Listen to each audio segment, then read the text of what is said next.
Welcome, everybody, to another edition here of the Spokecast. Johnny Cashmere, along with the Graysons, the BackSeat Boyz, and Donnie B. What's up, everyone? Hello. How was your week? Hello, everybody. What's going on? How you doing? Word. It was great, so, man. Great week.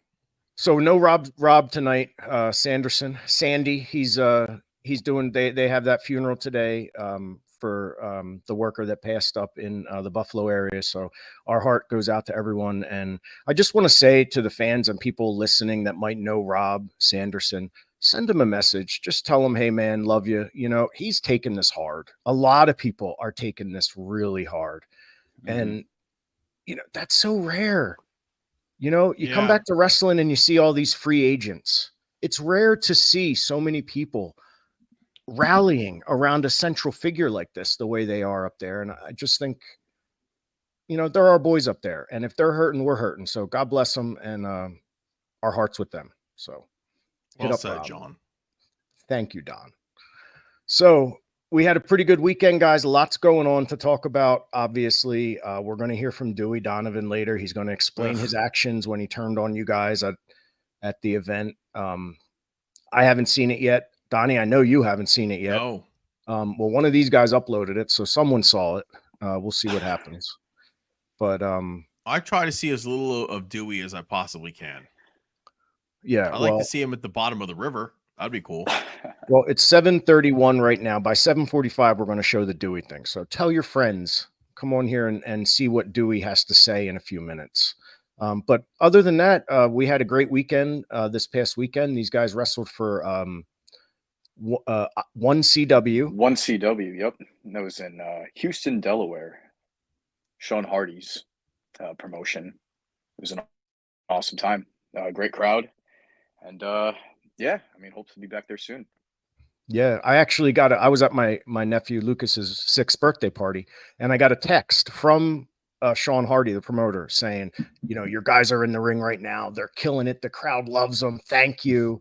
I was just like, dude, that just made my night, man. And especially That's coming awesome. from Sean Hardy, who hustles his butt off to get that crowd, man. He's one of the better promoters in the United States, in my opinion, but that's just my opinion. I've heard of him. I saw some of the crowds, and especially Delaware. That's the old Jim Kentner territory, brother. No one's ever really been successful in Delaware other than Jim. Is it Houston or Houston? People say it differently. I think. Is it Houston? Houston? I think it is. Yeah.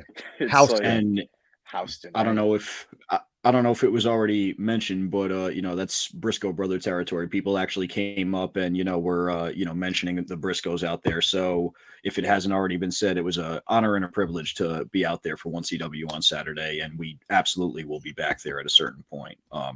And can't say good things enough about Sean Hardy and the entire locker room. So you know, big ups to them. Amazing crew. And of course, RIP to Jay.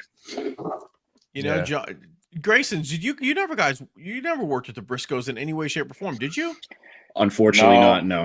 Can you, Johnny, can you imagine the Briscoes as the role of like elder statesmen in the tag world against these guys, like the young up and coming like punk upstarts and shit? Like, holy Christ, that would have made money, bro. Yeah. Just think of that for a second. Like big city glitz and glamour, you know, Instagram, TikTok, all that, the Graysons versus down on the farm Briscoe brothers with like Papa Briscoe interfering on Johnny and shit. Like, man, that would have been incredible, bro. It would have been.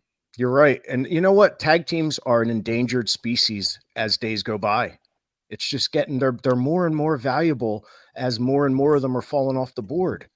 And I think to try to bring tag team wrestling to prominence right now, we have our work cut out for us. And it's going to take every tag team joining together and not being islands unto themselves if it's going to even happen.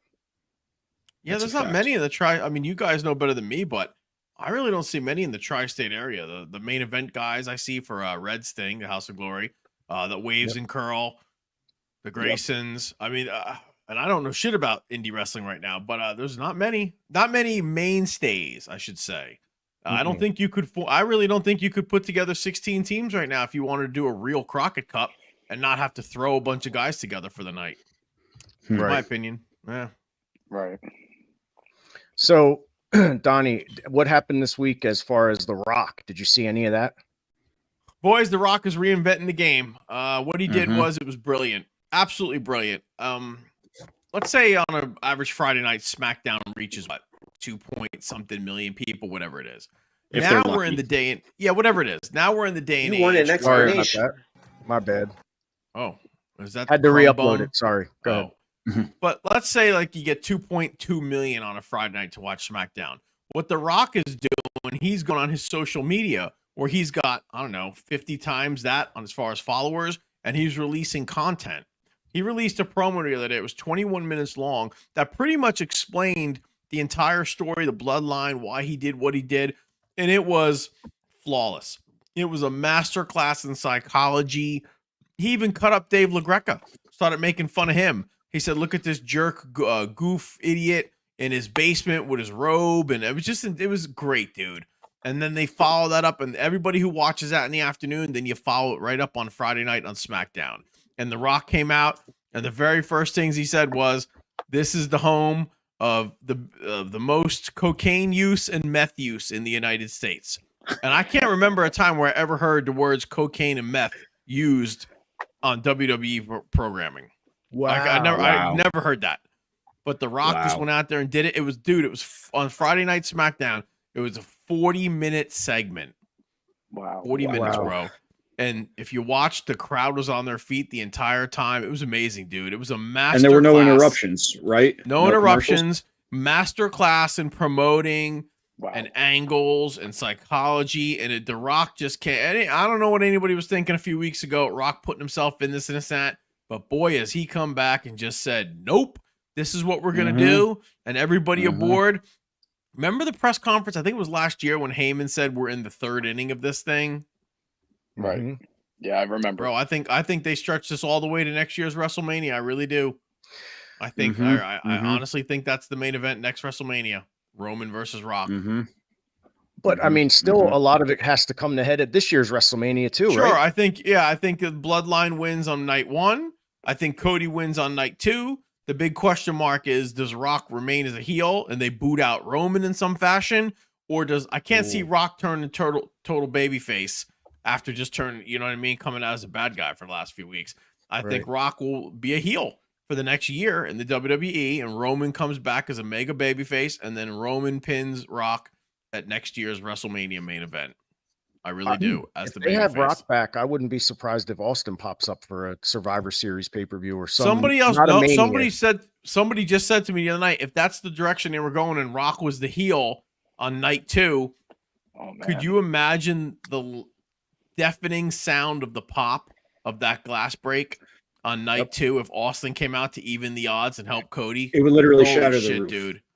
And then not for nothing, if Austin's always said he wanted to have one more match. I mean, Austin versus Rock. Are you kidding me? I mean, Roman's in the mix, but there's so much they could do. But they literally are printing money now. And it would be the first WrestleMania on the new Netflix deal. Let's not forget that. You don't think they'd want that? Wow. Available worldwide? Yeah, dude. Wow. That's true. Wow. Wow. And it sounds Donnie, like they're do getting you- used. They're going to go no commercials too. And you just said they did 40 Yep. minutes without commercials. They're getting used to that too. Mhm. Everything we're seeing now is the groundwork for the way that business is going to be in the future. The social media use, even Paul Heyman throwing to an ad in the ring when he said, we'll be right back after this commercial. When have you ever heard that? Never. I've never seen anybody. I've never seen a manager ever do that in the business, or a worker say, hey, we're going to go to a commercial right now. Boy, I tell you what, man, it's just a master class on what to do. Donnie, do you think that this switch to Netflix, do you almost feel like maybe that's why they're extending the storyline out a little bit more, and The Rock is coming in, this quote unquote late in the game? 100%. So that they can't. Yeah, 100%. Because The Rock has more collateral at Netflix. He knows all the people and the movers and shakers at Netflix better than anybody else. So now that they're totally embedded in there, do you think these people that signed this $5 billion deal with the WWE didn't say to themselves, holy shit, we're going to have Dwayne Johnson at our fingertips for the next 5 years, every Monday night, or on the board, any projects he wants to do, we're going to have them here. It's all in-house, man. None of this was an accident. There's zero chance that the wheels of this weren't turning years ago. There's no way in the world. Interesting. A lot of we've been talking behind the scenes, Donnie, the three of us, about how so many things are coming to a head in wrestling in general. It's like since the pandemic, it's like I don't know. It's like everything. It's like the astrology starting to move again. The sky's starting to all move again, and we're all the energy's higher now in wrestling than it's been since probably there's a good rising tide, and I think guys like you and what you guys are doing, and good young talents, the WrestlePro guys, you guys, and there's a couple others, will be able to benefit from it. But I also, my hope is that the rising tide washes away some of the absolute dog shit that's out there, man. Because I mean, that's one thing about wrestling: when it gets hot and there's a lot of energy around it, all of a sudden a whole bunch of people from one side of the guardrail think they should be inside the ring. And that's always been an issue, even back in the 90s, early 2000s, whatever. That's what you have to kind of watch out to. It kind of has to police itself. If there's a promoter with an income tax check, then he's going to put on his friends and family and put a shitty show on in front of 40 people, lose $10,000, but still say it's a success. So that's what you have to worry about. Christina Marie in the house. What's up, Christina? Hello. Thanks for joining us. What Jason Reborn. Pete Martin said the Undertaker's coming back at SummerSlam. I wouldn't be surprised. I mean, he could probably Undertaker has a whole career left of cinematic matches if he wants them. Let's be honest. And where else better to have them on Netflix? Yeah. Oh, I thought you were going to say at the Mitchell Firehouse. But yep. That too. I think he'll be in the Broom Closet 2 match against Joe Clean. Wrestling World needs to see another Undertaker versus Kane feud. Yeah, anybody who doesn't think that at the end of the day, if these guys get offered enough money, then I mean, look at Triple H and Shawn Michaels, that tag match they did in Saudi Arabia. I'm sure both of them regret being in the ring one more time because it was a disaster. But dude, if you have enough money, I guarantee, even if he was 65 years old, the Undertaker would come back, or Steve Austin. Why not? Why the hell not? Enough with enough protections in place and enough, Well, wasn't there rumors that Hogan was going to wrestle Shane McMahon at this Mania in Philly? I think Wood was putting that out there himself just to see if there was any feelers, any traction to it. But you never know. Yeah. Right. Because why couldn't Hogan do a cinema match? Well, last year they thought Meltzer was doing that with Vince McMahon versus McAfee. They were like, why would you even say he's going to wrestle McAfee? And then the show shows up and he wrestles McAfee. Yeah, he did. So that's what I'm thinking. Like, I wouldn't be surprised if Hogan wrestles without us even knowing until that day. Yeah. And obviously he has had back surgery. You can't, I mean, he's not going to lie about that. But who knows with Wood? Replacement, all that. Yeah. Who knows if he's really hurt as much as he is? He's Hollywood Hogan is a worker from the day he was born to the day he dies, man. That's right. No doubt about it, dude. Workers work. I saw a thing. My cousin sent me a funny meme with Macho Man and Hogan. And it said and they were just hanging out lifting. And it said, we didn't text each other back in the day. We just brothered and yeah-ed each other to death. I was like, damn right, man. And we all got along, you know, we were trapped in our lives before technology, Donnie. It is crazy, dude, isn't it? You had to watch Hulk Hogan. There was nothing else to do in life. Yeah, you're right. There was no podcasting. There was nothing. None of this. If all this was around from 94, 95 to like 01, 02 with PCW, dude, I would have had a field day with all this shit. All the vignettes. We did what we could, but all this stuff, man, we would have had podcasts. We would have had weekly features. All the man, it would have been great. Yep. But you guys are so lucky to have all this stuff now. Well, let me tell you. So wait, we got some more people in the chat here saying Steve Jordan. Yeah, let's see. Got some people from Instagram saying as tan as Tommy. Someone saying you're tan. Christina, long time no chat. And talk to Ron Howard. I don't think he can. Oh, that's funny. I know what he means. So was that the Hollywood biopic or whatever on Netflix? I think so. So do you guys? I think it's 7:44. I think we're going to have to watch this Dewey thing. Let's see it. Let's do it. Let's do it up. Without any further ado. Yeah.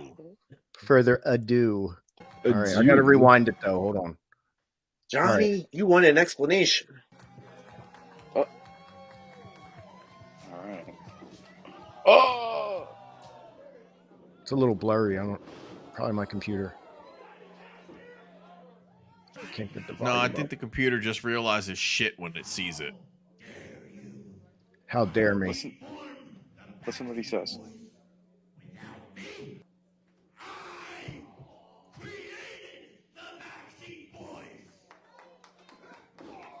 What did that motherfucker just say? He created the BackSeat Boys. In what reality? This was at the show. This was at the show. Look, Too I'm Tough laughing Tony at comes myself out. on the ground right Whoa. that. This... Pause Okay. real quick. Did he just say he created the BackSeat Boys? He Damn sure right. did. Yeah. Oh, Johnny, this guy is mentally ill. I didn't know you were, a hard R there. I didn't know we were, the R word No. that Dewey No, we was can't like say that. that. Mentally ill. I'm not going to say it, but I didn't know No. that. I've seen. That I saw because I was there. That was me that just ran out with the chair to scare him out of the ring. Yeah, I didn't know he said all those things. Let's hear what he has to Mhm. say. Oh yeah. Mm-hmm.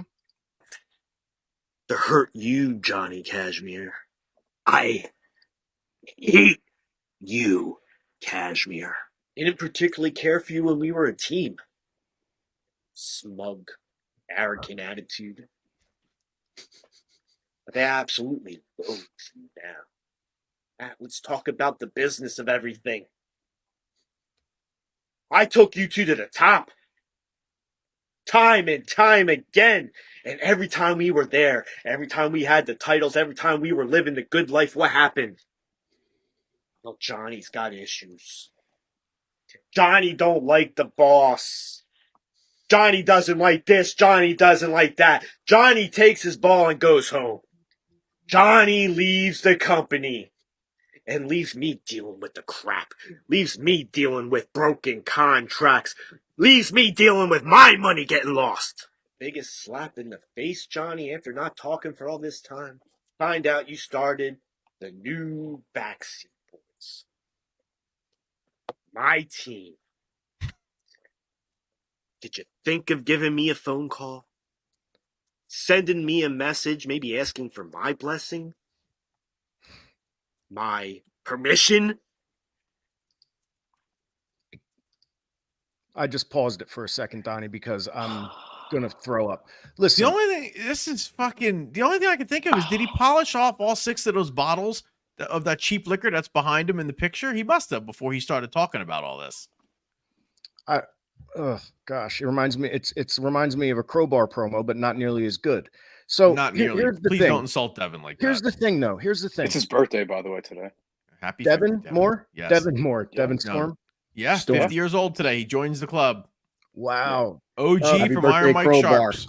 Yep. Happy I want to birthday, say my Happy brother. birthday. Bud Bundy's 50 or 51 today too. Yeah. Bud Bundy from Married with Children. Oh, that Oh. Bud Bundy. I mistook him from the Broadway play Hairspray. Thank you. Thank you for telling me it was Bud Sorry to get Bundy off from- topic, though. David Yeah. If you wanna Faustino. David Faustino. mention But him. anyway, I about mean- Dewey, why do I have to ask people permission? Like, Yeah, seriously. Mhm. it's the point. Like, Donnie, obviously he's cutting a wrestling promo here. I get it. Okay. I get it. I'm not trying to act like it's all real. I get it. But what he's saying, I mean, he could have made his point without saying certain things, I think. He said He his wanted- team. Yeah, that he created. But the way he talked about me, like smug and arrogant, I was 19 years old. Imagine, Donnie, being judged now based on what you did when you were 19 years old. Do you know how frustrating that is? You start feeling like no matter what you do, you just can't redeem yourself. I'm a pretty forgiving guy, and I just want the world to give me the same amount of forgiveness I give them.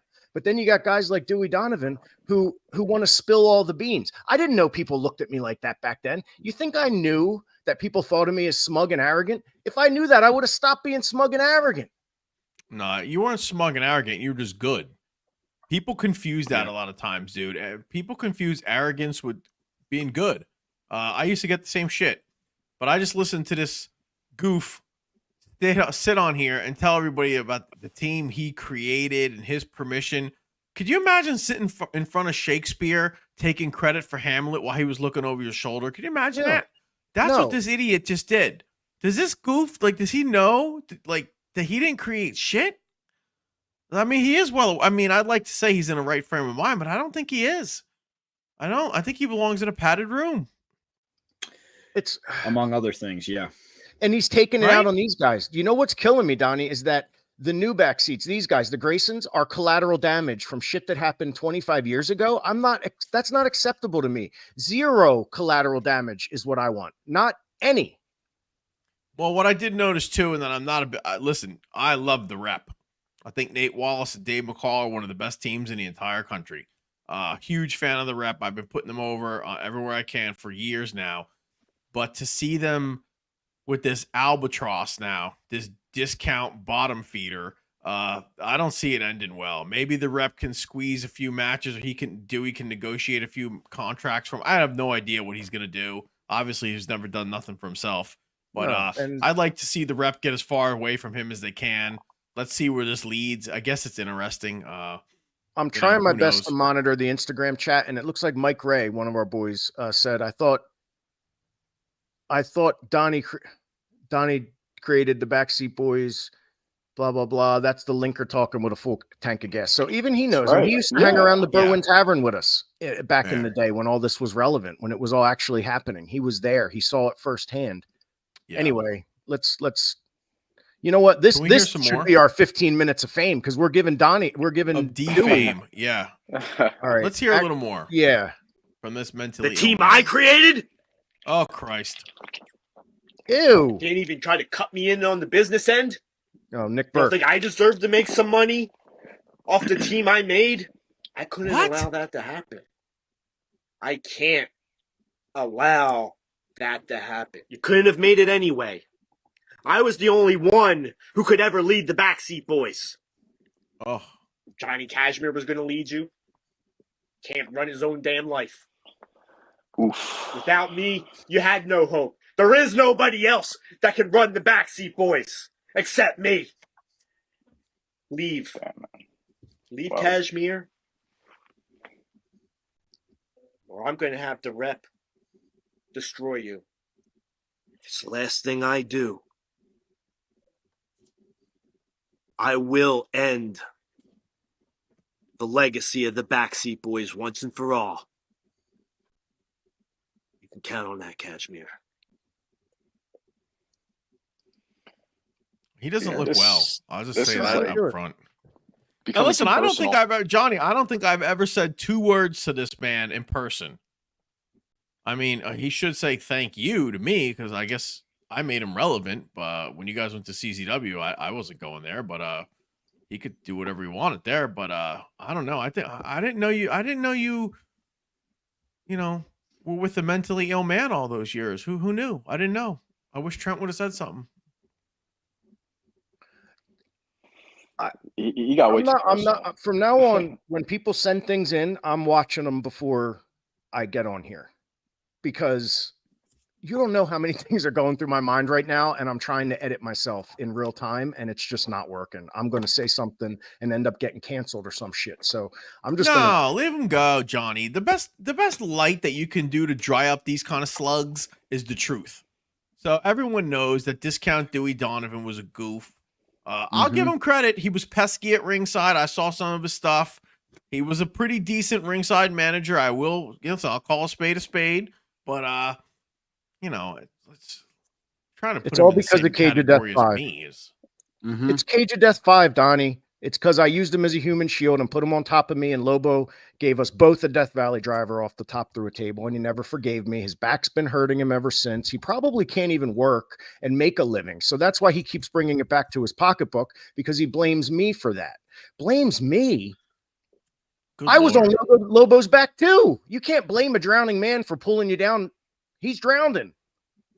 I made more on Dogecoin and Shiba Coin today, and Bitcoin, the scraps that I have, than Dewey Donovan has in the last 10 years.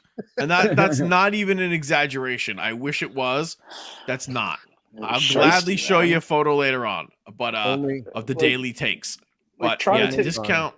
Oh, good Lord. Only you can make me laugh. All the credit. Like, this guy really trying to say that he made the backseats, and that, oh man, like, just said so much personal things that it's like, at this point, JP, like, you and Tommy need to worry about the rep. Johnny will hand you Dewey, and I guess if I had to, if I'm floating around or something, I might have to. Man. See, I don't want to put hands on a mentally ill man, because it's just not right. My mom. But here's the thing, Donnie, we can't have revisionist history, and he was telling lies. Right. He was telling lies. He was out there talking that shit, and you know what? He tried revising history managing us, and it wound up costing us. It wound up costing us our pride and got us players down. And now he's with the rep. So you know what? He wants to get personal. He wants a war. The backseats are ready for war. The rep, good. We'll see you guys sooner than they think. This is, you know what a Pyrrhic victory is? Do you guys ever hear that term, a Pyrrhic victory? It means even when you win, you still friggin' lose. Mm-hmm. You know, oh yeah, we won the war, but we had the A-bomb dropped on us and all our people are dead. So it doesn't really matter that we won the war. That's what's going to happen with them and the rep, because the rep are monsters, and we bring them in because Donnie puts them over week after week. We're like, yeah, give them a chance. They sound awesome. I didn't even know who the rep were before Donnie B. Those are the type of people right. like to say a win's a win. You know what I mean? Regardless. But I let them in. And now you guys are collateral damage from all of it. So that's a mistake I made. I don't like making mistakes. The old Johnny maybe would have made a mistake and say, oh, no big deal. No, you guys are suffering from my mistake. That bothers the shit out of me, and I'm going to fix it. Anyway. So what about Sting's last match? Sting's last match, I thought I saw most of it. I didn't see the whole thing, but the send-off. What I like most is that he had a hand in it, and it paid reverence to him. I think the biggest thing was that he had to have got to have his sons out there, in his old gimmicks, Surfer Sting and Crow Sting or Red Wolf Pack thing.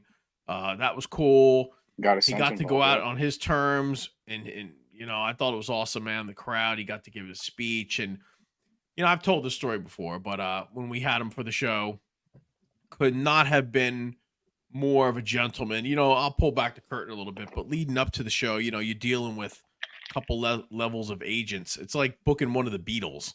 It's not, I'm not booking Dewey Donovan. I would have just thrown a couple of breadcrumbs out the window and he would have come running for him. But that's a Sting, legit. Let me ask you, hey Dewey, I guess, did you ever book Sting? I don't think so. But you book a guy like Sting, you have several conversations. Yeah, exactly. You didn't ask. Did you ask Dewey's permission before you booked Sting? No, I guess I should have. Dewey, should I have asked permission to book Sting? Maybe. No, maybe. But you go through all the agents and you go through all that, and then you finally get through like the red tape, and you meet the guy, and he got. I went and picked him up at the airport for the event, and got in the truck. We exchanged pleasantries, talked for a few minutes, and I made one or two wrong turns coming out of Newark Airport, and this is total God's honest truth. He looked at me and said, "Hey man, are we in the hood?" And I was like, "Oh shit!" I'm saying to myself, "Oh my God, I'm lost in Newark with Sting." I just said to him, "Nah, man, we're going the right way, man. There was construction. Meanwhile, it's like midnight. There's no construction." So I think he knew I was like lost a ribbon. But within 3 minutes, we were at the hotel. I dropped him off, and the next day he was so beyond accommodating. Like I had my cousin Jimmy, who's like the #1 Sting fan of the world, come in to meet him, and my brother and my daughters, everybody else got pictures, and every person I would knock on the door and say, "Sting, do you have a minute?" Absolutely.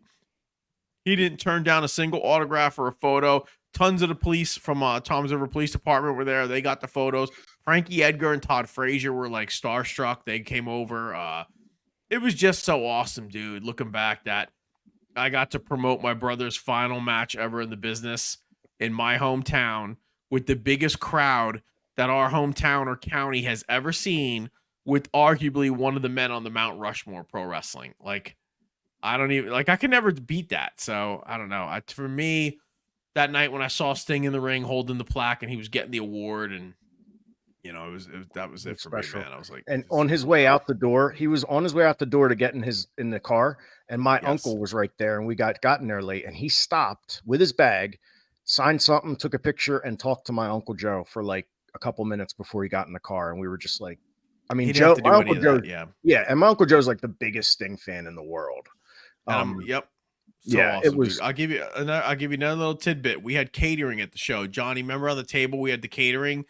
Mm-hmm. I knocked on Sting's door and I said, "Sting, I just want to let you know there's a lot of food out here. There's catering. Please help yourself." And he said to me, "Did all the boys? I want to make sure all the boys have some. I'll send out for food or something. It's no big deal." He didn't want to take any of the catering that was in the back, prepackaged meals and everything else, because he was afraid that it would short some of the boys that might not have a big payday or something to come get some, dude.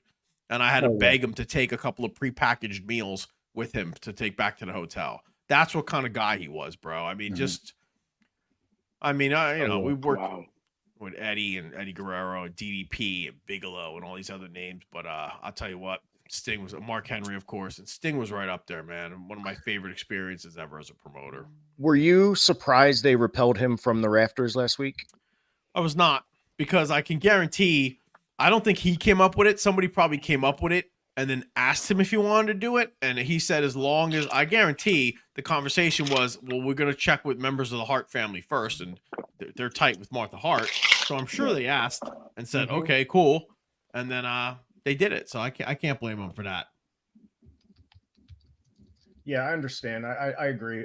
But wow, that surprised me, man. What a way to send him out, to have him do that entrance one more time. It had to happen. Yep. Yeah, absolutely. It was awesome. And it's a good thing they had that venue too. I don't think, like, how would that have even worked at Daly's Place if this was 3 years ago? You know what I mean? They I wouldn't don't have think been you able would to have do it. done it. Yeah, you would have just, Yeah. you have to do it in a place that's set up for something like that. I've never repelled from a rooftop, but I don't think you could just do it from anywhere. I don't think so either. We'll have to ask Joey Janela or Nick Ask Dewey. Mondo. He probably invented it. Dewey, did Yep. you invent rooftop rappelling? Well, speaking of, your guy wrote on Instagram, Dewey needs to feel the T gimmick through a table, and Dewey probably created Sting too. I wouldn't doubt We it. should do a glass table at this point. Speaking of glass, how about Darby Allin, Yeah. man, jumping off? Let me tell you, man, that, first of all, it looked like shatter glass to me, so it's not going to sliver, but that provides no it's like it wasn't even there. He might as well just landed right on the ground. It does not break your fall like a table does. Nope. Bro, I don't get Sting it. went Like, through it in the corner. Yeah. He at could have had 51 years old, bro, if I go like 4 steps up on a ladder to like change a light bulb now or do the Christmas lights, I'm petrified if I'm walking down the ladder that I'm going to miss a step and fall like 12 inches. That's no exaggeration. When I see these guys do that, I'm like, Yeah. see, I would sell a ladder. If I was in a ladder match, I would sell it the other way. Like, I would sell constant fear of going up the ladder because if you Yes. shoot, no one's ever done that. Like in a ladder match, you're afraid to go up the goddamn ladder. Halfway up, you're freeze with fear and you can't come down. Like, I've always wanted somebody to do that in a ladder match. I always thought that would be a cool way to sell And it. then- Be afraid of the ladder. No one's ever afraid of it. And then on top of No. that, like in the ring to the outside on a ladder, which adds Oh, obviously Christ, it was like, more. nuts, So dude. it's like that just adds even more height to it. And he doesn't have all that much body mass to No. break that fall. That was literally bones bouncing off the floor. Like, it was just disturbing to watch, but man, what a thrill. He had, Mhm.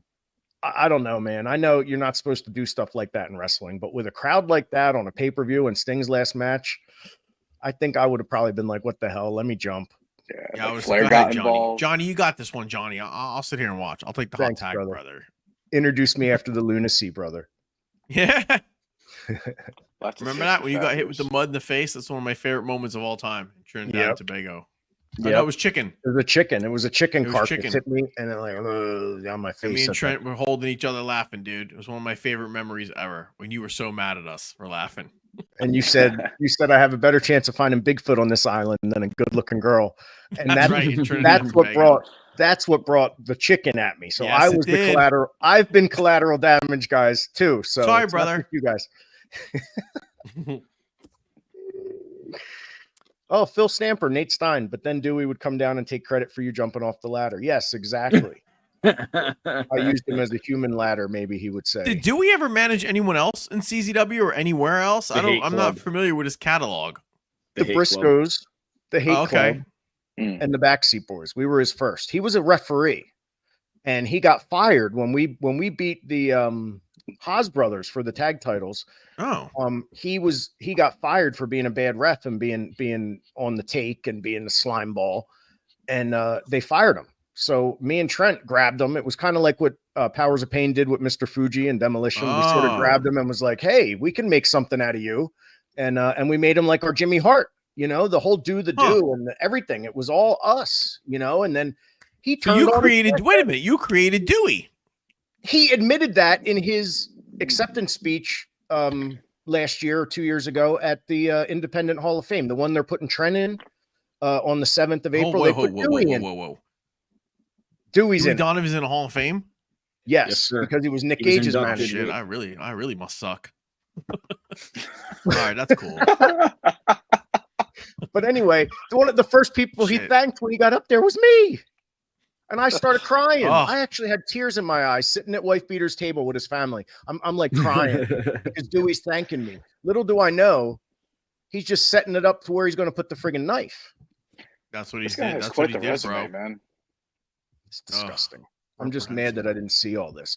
If I used to be paranoid as hell, and I went around saying, "Hey, when you're paranoid and you're right, you're sharp, and I'm the sharpest knife in the drawer."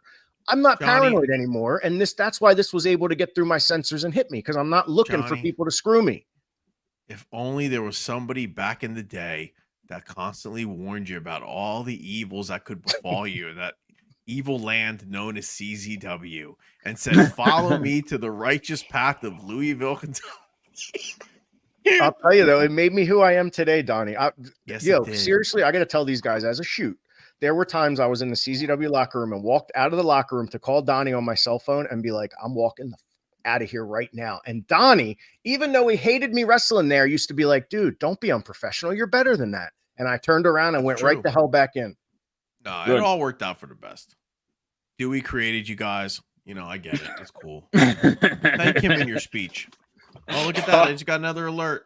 Hold on. Dewey. Can you guys Dewey see? is- Look. What's this? Dogecoin. I just made more money, Dewey. Look at that. Did you cut Dewey in on this action? This is what I made today. I'll be honest. That's what I made today, Dewey, on Come Dogecoin. on. Yeah, And I I just didn't saw even. it. Hey, I didn't even make you stick to your word about that gaming system. Now I might. Oh yeah. What do I owe you for that?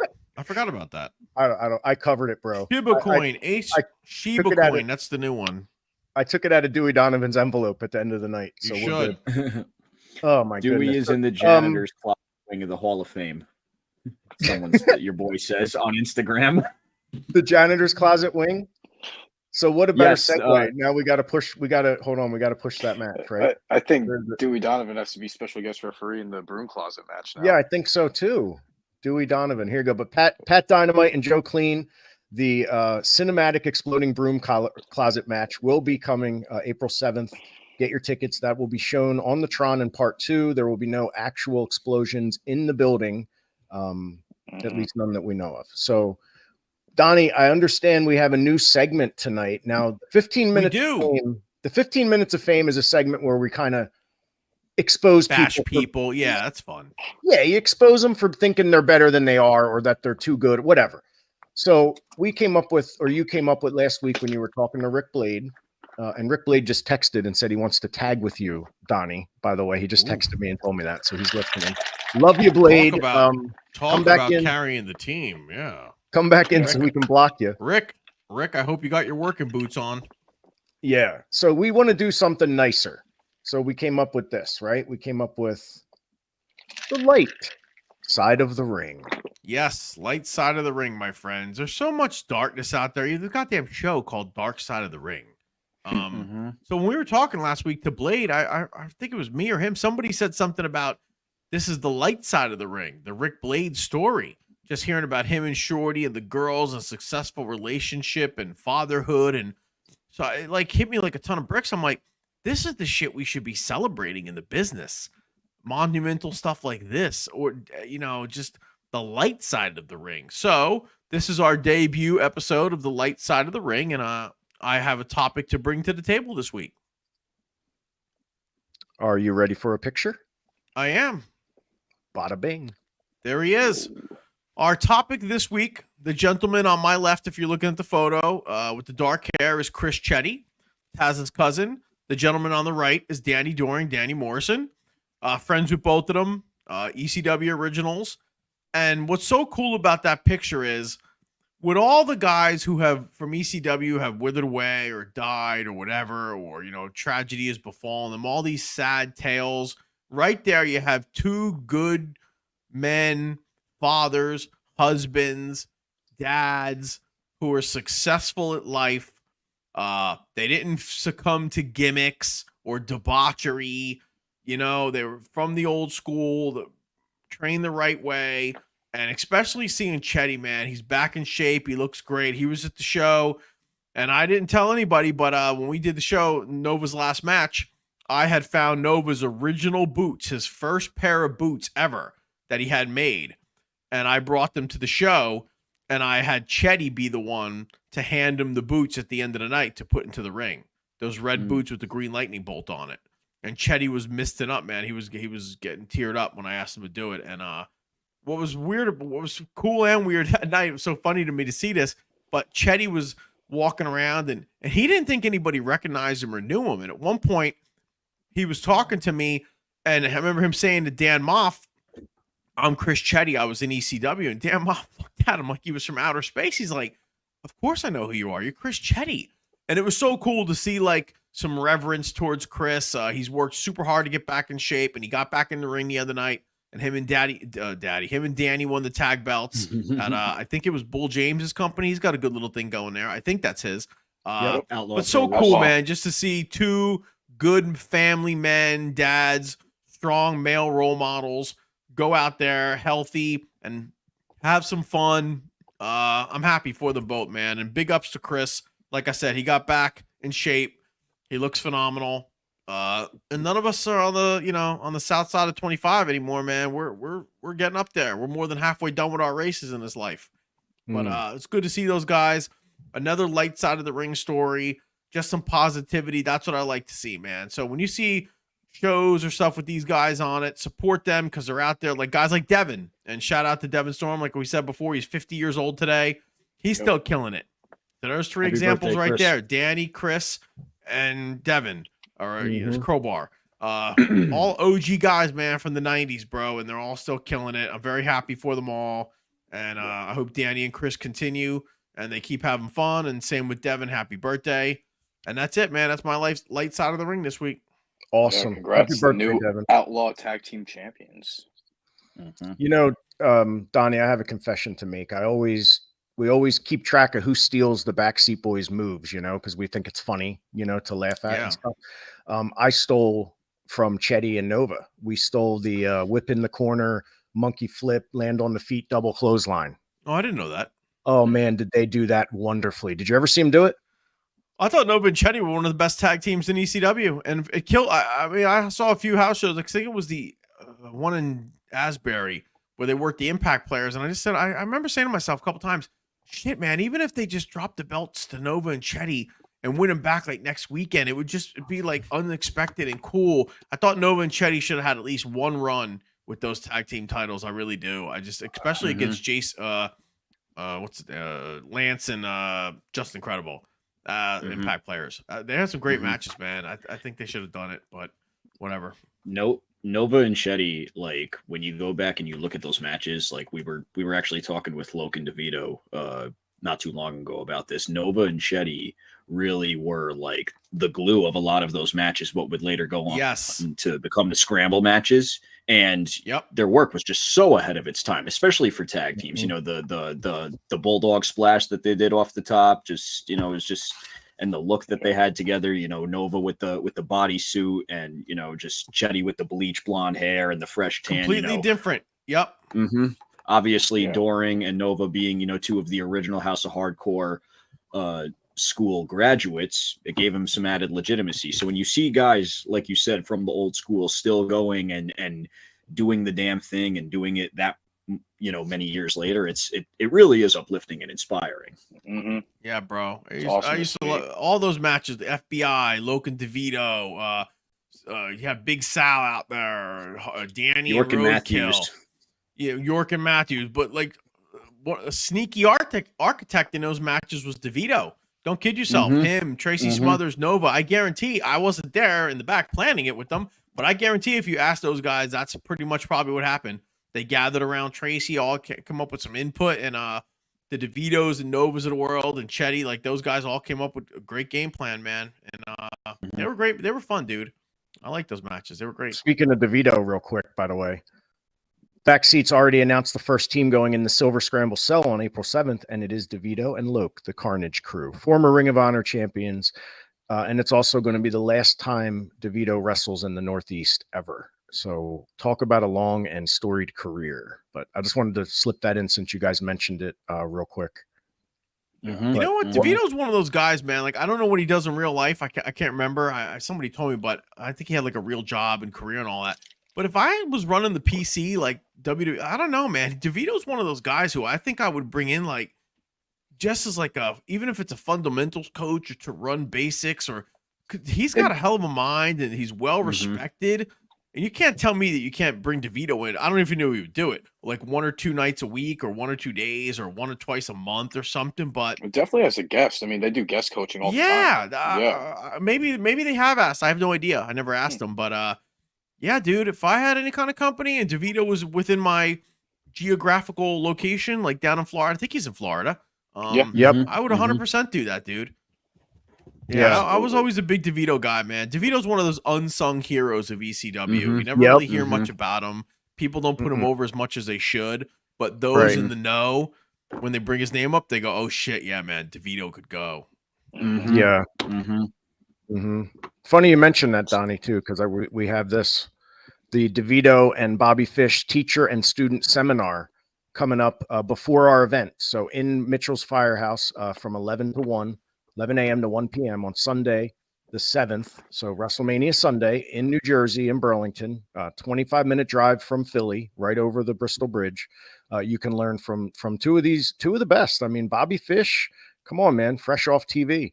Tony DeVito, the man. We just put him over for 15 minutes pretty much here, and we could do another 15 minutes and not repeat ourselves. I mean, the man. If you're a young wrestler on April 7th, or I don't give a shit like where you are, and you don't go to that, you are a complete dipshit. Unless you're at like your own funeral or wedding or something. If you're a young indie guy and you're saying to yourself, this is WrestleMania weekend, what's the difference between me being booked and unbooked?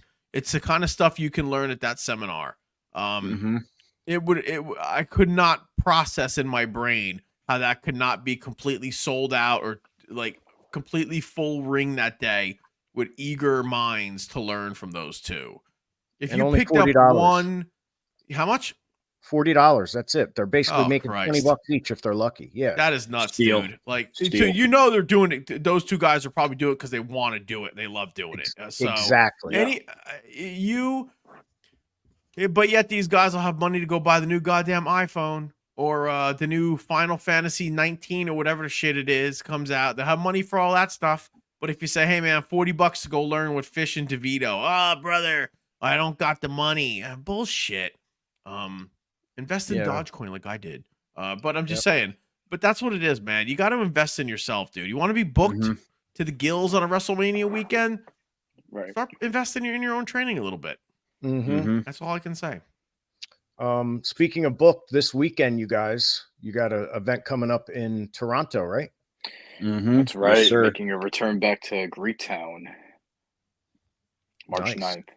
It's gonna be awesome. Who's the guy in the middle?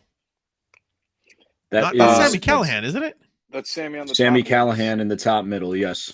Yeah, Who's in the bottom? It looked like Davey. Looked like Kid Cash a little bit. That's No, Bill that's Collier, Big Bill.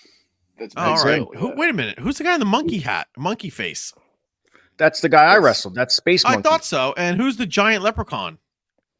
That's That's Puff. He's not a leprechaun. Look, the hat's not really there. Look closely. The hat is CGI. He's not a leprechaun. Yeah, he's not really a leprechaun. They just dress him up for all the different holidays. He was Santa and Christmas.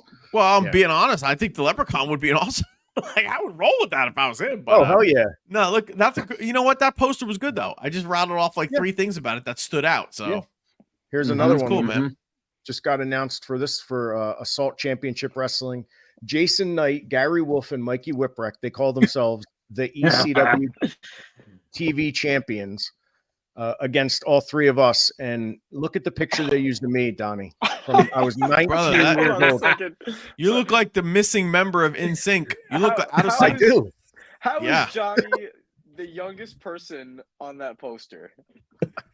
I'm trying to think which of these photos in real life is the most unrealistic. I think Mikey really looks like that. That pretty much looks like a modern photo of Jason. Right. I don't know about Gary, maybe. That's Gertner. I haven't seen in a million years. Gertner could look like that. I doubt it. No, Gertner doesn't look like that anymore. All right, there you go. Not as much. No. Yeah, Johnny, I gotta say you. I think yours is the most unrealistic. Yeah, yours is the one when people come up are gonna go, wait a minute, are you the guy that's on the poster? And what's funny is he hits me up. Johnny were with us. Imagine if that version of you were like, oh my god. Well, maybe in wrestling, in the wrestling cause world. Well, wait a minute. When is that show? May. When is that Jason's show? May 18. In All Jersey. right, so not to be an asshole, you have about 3 months to get your hair looking like that, pale it up a little bit. I mean, you could pull it off. You could honor the poster, the honesty of the poster, and pull it off. There you go. That's called the stuck nostril flare I used to do. Those DSL lips of yours. That's messed up, Donnie. Yeah, he's not allowed to talk to me like that. Oh my god. Donnie's getting canceled. I'm pressing charges on that one. But, it's internet connection. That's all it means. Yeah. Our boy Wrestling Cause from Australia, he's already got 2K24 and he already made us and we already have the belts. What the god? So it doesn't even come out in America till like tomorrow, but he already got it and we got. What game is that? 2K24. That's the new WWE video game. The one that comes out like tomorrow. And let's notice that my moles are anatomically correct. It looks like I have 4 nipples. God. Yeah. That's not a fourth It's nipple. so crazy, bro. I just looked at that like for a second. I just said to myself, in some alternate reality, man, like that, you never know. That could have happened. Like, the Hardys won. You know what I mean? The Hardys won the tag belts in WWE. When did Trent tag with Dan Giamondo, the Inferno Kid? I thought that was Dominic Mysterio. Yeah, or Breaker Morant a little bit. Or the CMLL version of Johnny Cashmere. Looks like anyone but me. But check this out. JAS Custom Designs came out with new action figures. Look at this. They are custom of the back seats. That's me in the middle. That Tommy is on the awesome, left, man. JP on the right. That's pretty cool, right? Are you ready, Donnie, for what gets me more excited? Here we go. Oh, the tattoo. Oh, Batman tattoo. They even put my tattoos on there. We can put it. What? Did I never showed you guys this? What? No? Somebody made, my buddy Rich, who makes custom figures, made a custom Big 80s Donnie B figure. You've never seen this? No. Donnie, what the hell?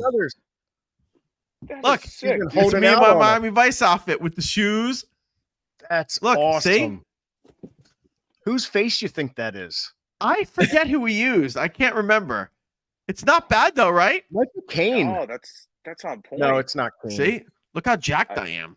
Yeah, I had a microphone. I don't know where it went.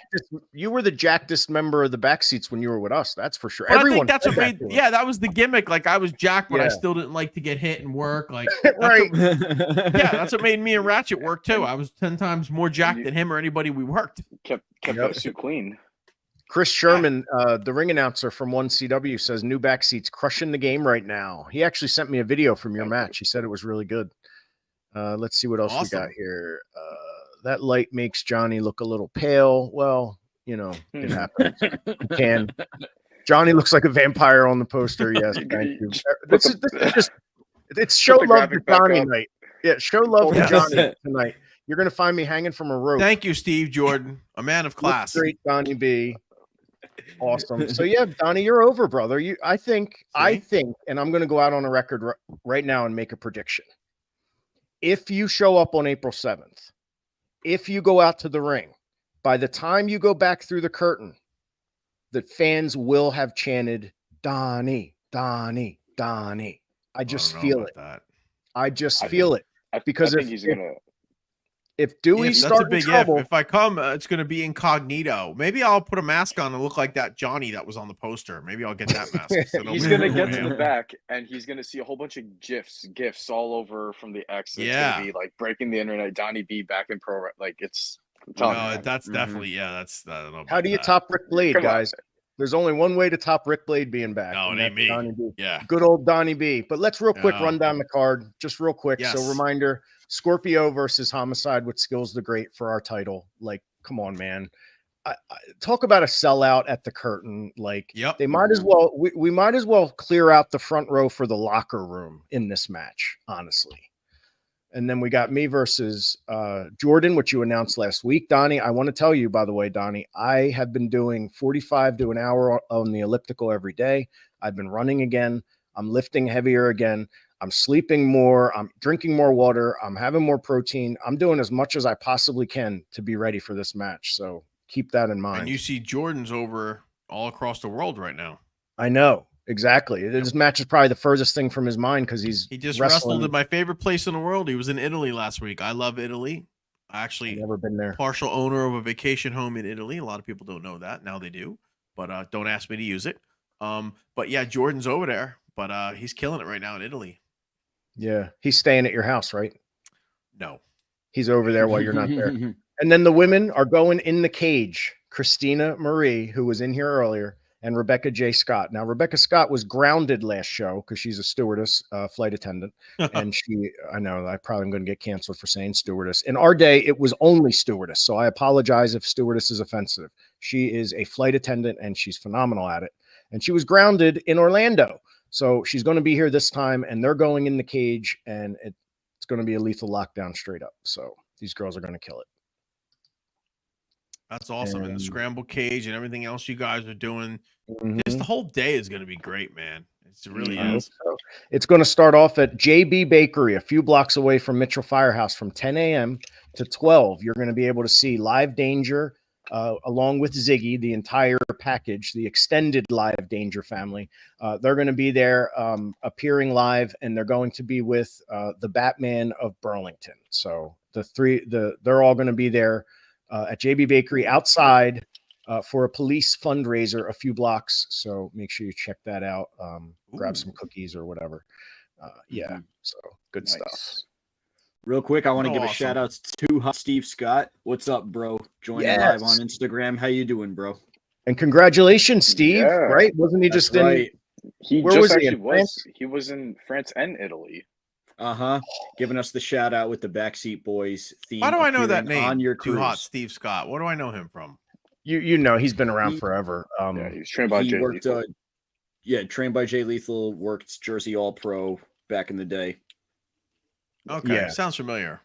He's worked Game Changer a couple times as well. Yeah. Yes, he was with his wife, right? They're married now, and they he's just over went on there. honeymoon. And he sends us a video wherever they were. I don't know. They were an evening in Gay Paris somewhere, and you hear our music in the background. The Chase. They were in France. In France, and he sent me that the other night. Yeah, I should have uploaded it. Damn it. Yeah, it's in a restaurant. That's awesome. Just playing. Yeah, I couldn't believe it. Oh, Steve Jordan just got called for a fire. Yeah, man. Take care of yourself, brother. Jesus. Take Dewey with you. Safe. If the fire's active, throw him in it. Oh my goodness. Did a lot of training and traveling though with Steve Scott when we first started. Actually, that's cool. Yeah, he's awesome. He's a good dude. Great dude. Yeah. A lot of training and traveling with him. Remember, fans, you can get a ticket and T-shirt combo. I was going to say PW T-shirt, an SPO T-shirt as well. And it's right there when you buy your ticket. So just choose the combo. They're going pretty fast. I'm not sure if there's any ringside left, but there's definitely some general admission. But the building is not big and it is in demand. It's WrestleMania weekend. We don't know what's going to happen. The outdoor part 1 is free, but part 2, get your tickets so you're not literally locked out of the building. That would be a horrible feeling to not be able to get in, you and your kids when everyone else is going in. So you definitely want to be there. To that seminar too. Yeah. Yes. And the seminar. Right. Exactly. So been fun, boys. Yeah, exactly. So Batman will be there. Batman will be at the outdoor section. We already said that. Sweet. Yep. And we do have 10 ringside left. Mitch is just telling us. So there are a few ringside guys. So grab the ringsides. Yeah, grab those. All right. Good stuff. Anything else, guys? Yeah, I think we're good. What do you got planned? I'm proud of you, man. I'm proud of you guys. You're killing it. Everything is positive. All kinds of positive energy your way. You just need to get rid of discount Dewey Donovan. That's the only negative I see in your company right now. Yeah. Well, what are we gonna do? He created the Backseat Boys, man. He created SPO Wrestling too, probably. He did. Well, he invented wrestling. Period. You're gonna go back and it's like you see pro wrestling and it's like created by discount Dewey versus Gotch. For you listening and watching, comment. What do you think we need to do to get rid of Dewey Donovan? Comment below. Tell us what you think we should do, and next Spocast, we'll figure it out. We'll narrow. What should we do about the do? Yeah. What do they do? Well, Yeah, Donnie, thanks for your input tonight. Thank you guys. This was fun. Rob, we love you, brother, and hopefully Love Rob you, will be back next. Hopefully, he'll be back next week. Thoughts and prayers. Thoughts and prayers for Rob, his friends and family, and everyone up in the upstate world that is feeling the devastating loss of one of their brothers right now. God bless all of you. So, thank you guys for watching. Any last words, Backseats? I think we're all set, man. That's it. Yeah. Until then, catch us on the next Spocast.